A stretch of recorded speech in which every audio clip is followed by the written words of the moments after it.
Tap moe afio ai tau tahai o tua ia tau loto o tonga. Tap mo fai whekau mau monu mo haa taki loto. Whatap mo haa mataa pule. Whatap ki ho kau ngā tala whekau lahi. Me ngai whanua Pasifiki o nau mea heni.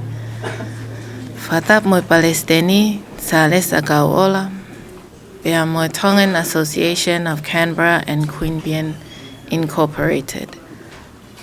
Whatapu ke kautaki o ngai community tonga. Pea mo tangata i mo whewhinei whanua o tonga. O tau katoa mai ki ken pelani he awhaafu o whani. May I firstly acknowledge the traditional owners of this land and elders past, present and future. I would like to acknowledge the presence of my fellow High Commissioners and Ambassadors as esteemed members of the Diplomatic Corps of Canberra. Thank you all for taking your time to be here at the Tonga Day 2017. Mr. Salesa Kaola, President of the Tongan Association of Canberra and Queanbeyan and his committee members, and to our distinguished church leaders and eminent community leaders, ladies and gentlemen. Today is a special day to Tongans across the globe, not only because our Matema Tonga team will battle it out against the Toa Samoa at Hamilton, New Zealand in a few hours' time, but because the Tonga National Day falls on the 4th of November, and it is marked in Tonga as a public holiday. It is also observed as our Constitution Day, dating back to 1875 when King George I enacted our Constitution under which our kingdom was founded. The founding of our Constitution saw the creation of our coat of arms and the inscription of our national motto, God and Tonga are my inheritance. It is therefore significant that we are reminded again today of the importance of Tonga Day and how it binds us in our allegiance to our homeland. It is also pleasing to witness today the presence here of our talented members of our Tongan community of Canberra. I thank you all for your diligence, excellence, and well-earned achievements.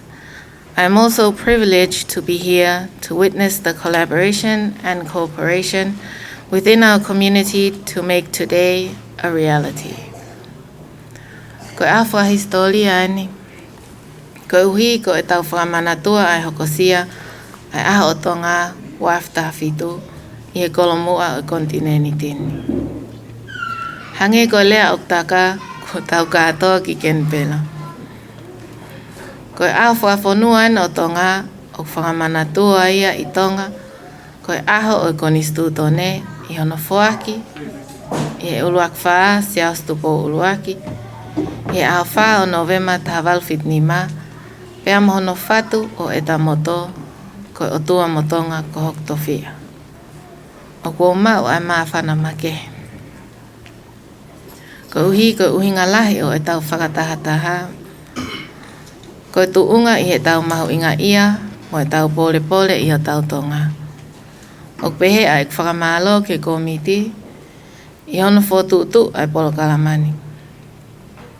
Pea mo ki mautol kotoa o tau kau whakataha mai, whakamalo at i he fua whatongia whaafu ofa, ko uhi ko ho mo lau kau aki au tau Tonga. O ko tala monu at ke mo mauha ahu fia, mo monu ia i ahoni. Pea ke hoko atuai pe, au mo pole, mo lau kau aki au tau Tonga. Manatui mau pe ka inga Tonga o ken pela. A eta mata i koloa mau inga taha, ai otua mo Tonga koktofia. Ai whetokoni aki, ngā aue whakataha, whakaapa, lototo, mamahi i mea, mo ui mate aki, lototo onunga, whewahewahe aki, hanga whakatoa ki lalo, whewhalala aki, tauhi wahaa, whewei tokai aki, moi whekoi koe i. Ko ngahi makakolo aini ke tuku I loto ko e tamoto, pea ke tuku loto I o tuptupua. O hange ko hiwa manakoa o e ahoni, a tupou loto aniu, mate maa tonga hiki tua tue, aho e nia o whakatete. He mate maa tonga ki o loto.